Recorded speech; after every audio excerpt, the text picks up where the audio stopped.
Picture this. One off-season camp. No pads. No live bullets. No real defense. And in a single session in Berea, Ohio, the entire Deshaun Watson hype machine, the one that ran all off-season long, quietly collapsed. Not from a press conference. Not from an injury report. Not from a leaked depth chart or a team source whispering to the media. It collapsed from the panel's own mouths. The same analysts who spent months dodging the Shedeur Sanders question, who refused to call him a top 20 quarterback, who kept the Watson resurrection narrative alive on life support, those same people finally said the words that change everything about this quarterback competition. There is greatness inside Shedeur Sanders. That admission didn't come from a Sanders supporter or a draft hype machine. It came from the people who had been protecting the Watson narrative for months. And once those words were spoken, there was no taking them back. Let's rewind to February 17th, because that date matters more than most people realize. The panel was deep in a Browns discussion, and the topic of Shedeur Sanders came up organically. Someone asked a question, a simple, direct question that should have had a simple answer. Do you think Shedeur Sanders can be a top 20 quarterback next year? The response was not a yes. It was not a no. The response was, I refuse to answer that question until after the draft. Think about what that actually means. When an analyst who covers this team, who watches this quarterback, who understands the NFL, when that analyst won't even put a number on Shedeur Sanders heading into a draft, that is not caution. That is protection. Protection of a narrative that was already crumbling underneath the surface. Because in February, the Watson hype was still alive. The one more shot conversation was still generating clicks and engagement. Committing to Shedeur Sanders as a potential top 20 quarterback would have blown the whole thing up. So they waited. They stalled. They said, ask me after the draft. And the audience accepted that answer, moved on, and let the Watson conversation keep breathing for another few months. That is how narratives survive past their expiration date, not through evidence, but through delay. Not through facts, but through strategic silence from the people who are supposed to provide analysis. Well, the draft has come and gone. The Cleveland Browns made their moves. And when the question got asked again, when there was no more draft to hide behind and no more off-season deadline to invoke, there was no dodging it this time. Here is what the panel actually said when they finally had to answer. The Browns have done an unbelievable job of boosting this roster. Roughly $100 million committed to the offensive line alone. Titus Howard. Zion Johnson. Coach George Warhop brought in specifically to unlock their potential. KC Conpion added in the passing game. Denzel Boston as a red zone weapon. Isaiah Bond. Spencer Fono. And with all of that in place? Absolutely. Shedeur Sanders can be a top 20 quarterback in 2026? That was the answer. Not maybe. Not possibly. Absolutely. After months of silence, after months of hedging, after months of running Watson hype, that was the answer they finally delivered. But what makes this even more important is that they did not just say yes and move on. They told you exactly what Shedeur Sanders needs to do to get there. And it comes down to one deceptively simple concept. Take the layup. When the defense gives you the easy throw, the short completion, the chain mover, the safe read, take it. Do not skip the layup to go for the spectacular. Show the coaching staff, show Todd Monken, show the entire organization that you trust the system, and the system will trust you back. That is the entire key. And it is a key that Shedeur Sanders, a quarterback with undeniable arm talent and a gunslinger's mentality, is absolutely capable of turning. Now let's talk about the other guy. Because we have to. Deshaun Watson. $230 million contract. $185 million already paid out. And in return? 3 good games. That is the ledger. That is the full transaction record. $185 million. 3 good games. And yet, heading into this offseason, there was a legitimate media conversation, not a fringe conversation, a mainstream one, about Watson getting his starting job back. About Watson being the answer. About Watson's redemption arc being a feel-good story for the city of Cleveland. Let's be honest about why that conversation existed. It was not about football. It was not about tape. It was not about anything Watson had actually produced on the field since 2022. It was about the money. The sunk cost. The idea that you simply cannot pay a man $185 million and not give him one more chance to justify it. And the panel even addressed this directly. The debate came up, does the money factor into the decision-making? Here is the truth they landed on: it should not, and it will not. Todd Monken is a new head coach who is fighting for his job every single week of the season. He is not going to make a decision about his starting quarterback based on a contract that has already been paid out. He is going to play the quarterback he believes can win him the most games. That is it. That is the only variable that matters.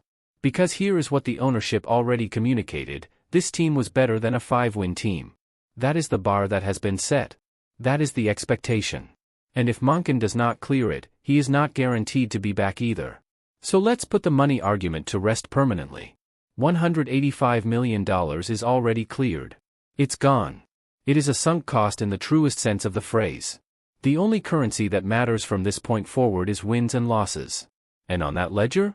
Watson has not made a meaningful deposit in years. Now, the panel did raise a legitimate question: was Watson's failure in Cleveland actually a Stefanski problem? Was the offense never a fit? Does Monken's system suit him better than anything he ran under the previous coaching staff? It is a fair question, and quarterbacks have absolutely thrived in new systems after struggling in old ones.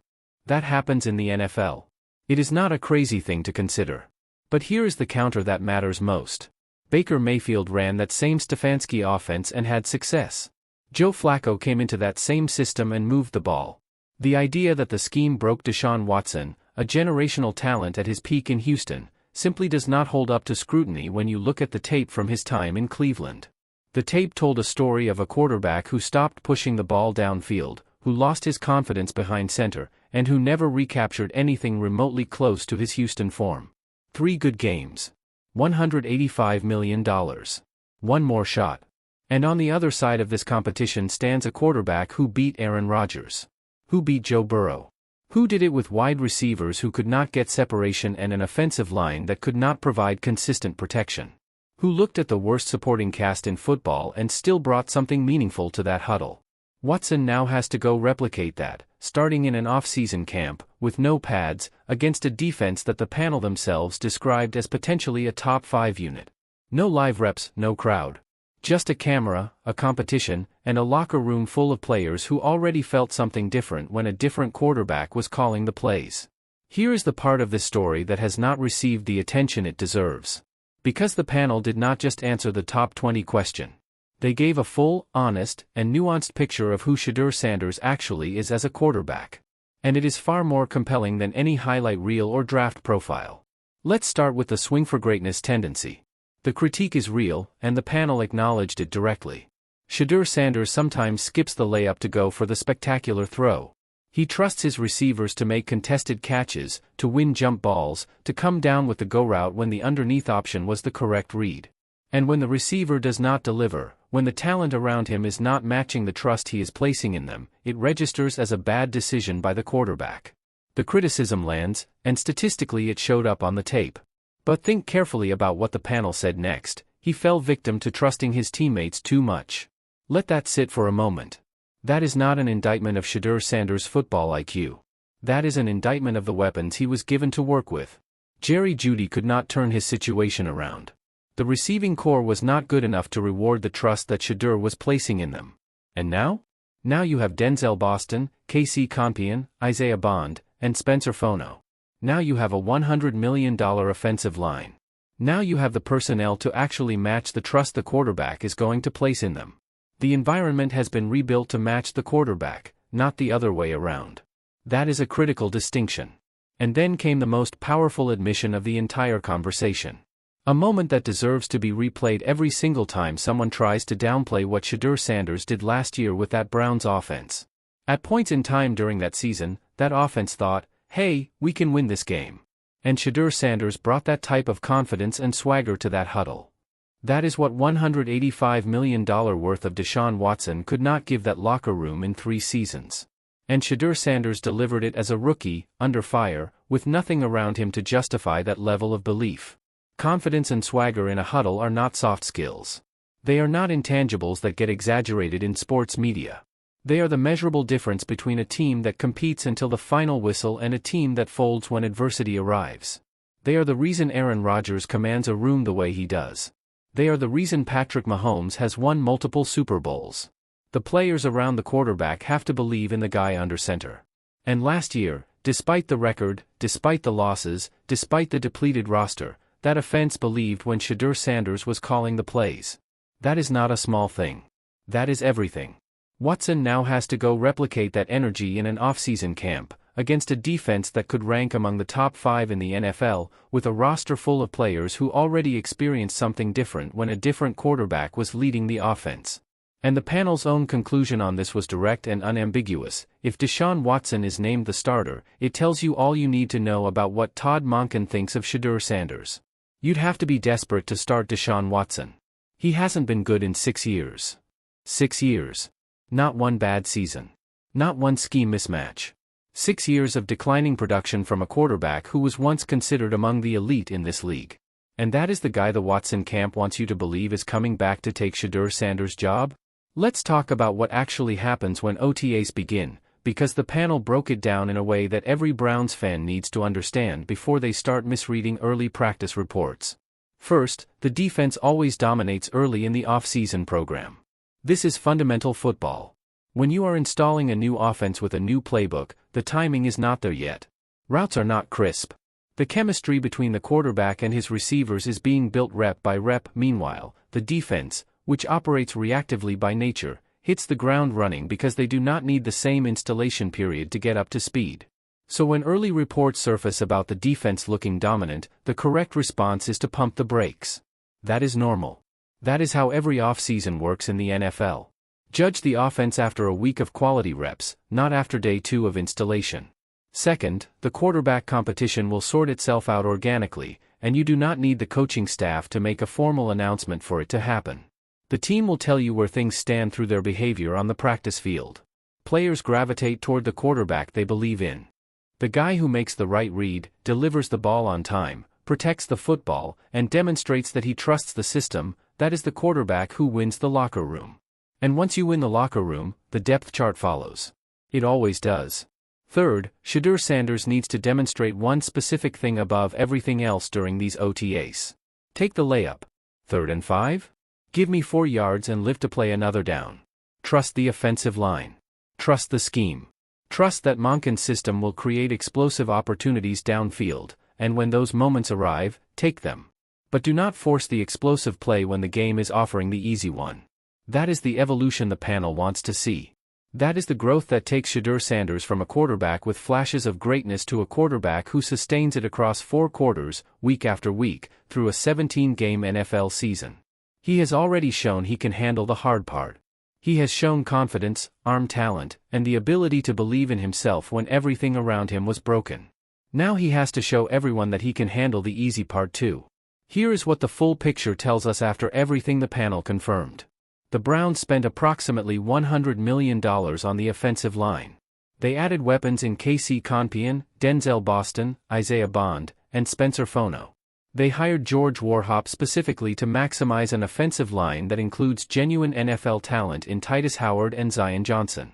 They brought in Todd Monken, one of the more respected offensive minds in the game, to run a system that is already being described as a significantly better fit than anything Kevin Stefanski was operating. They built this entire roster for a quarterback who can distribute the ball efficiently, push it downfield consistently, and force defenses to cover the entire field for the first time in years in Cleveland. And then they drafted Shedeur Sanders. The panel spent months refusing to say whether that quarterback could be a top 20 player in 2026. They waited for the draft. They hedged, stalled, and kept the Watson narrative alive with vague hope and sunk cost logic. And then the draft came. The roster got built. And when the question was finally asked again with no more excuses available, can Shedeur Sanders be a top 20 quarterback in 2026? The answer was absolutely. Not maybe. Not under the right circumstances. Absolutely. $185 million. 3 good games. One last chance for Watson. Versus a quarterback who already gave that offense belief and swagger with nothing around him, who beat Aaron Rodgers and Joe Burrow, and who now walks into camp with the best supporting cast a Browns quarterback has had in years. The tape is going to roll. The team is going to gravitate toward the quarterback who is clearly better. In a single off-season camp, the Watson hype got silenced, not by a press conference, not by a hot take, but by the panel's own words. There is greatness inside Shedeur Sanders. And 2026 is when Cleveland finds out exactly how much. Now it is your turn. After everything you just heard, every number that exposes the Watson hype for what it is, every admission the panel made, every roster addition that tells you exactly what this team is building toward, do you believe Shedeur Sanders is about to prove every doubter wrong in 2026? Drop your answer in the comments right now, because this conversation is just getting started. And if this breakdown connected dots that nobody else is connecting for you, smash that like button. It helps this channel reach more people who deserve to hear the real story. Hit subscribe and turn on notifications so you never miss a breakdown like this one. The tape is going to roll. And when it does, there are no more excuses, no more hedging, and no more waiting until after the draft to answer the question. The question has already been answered.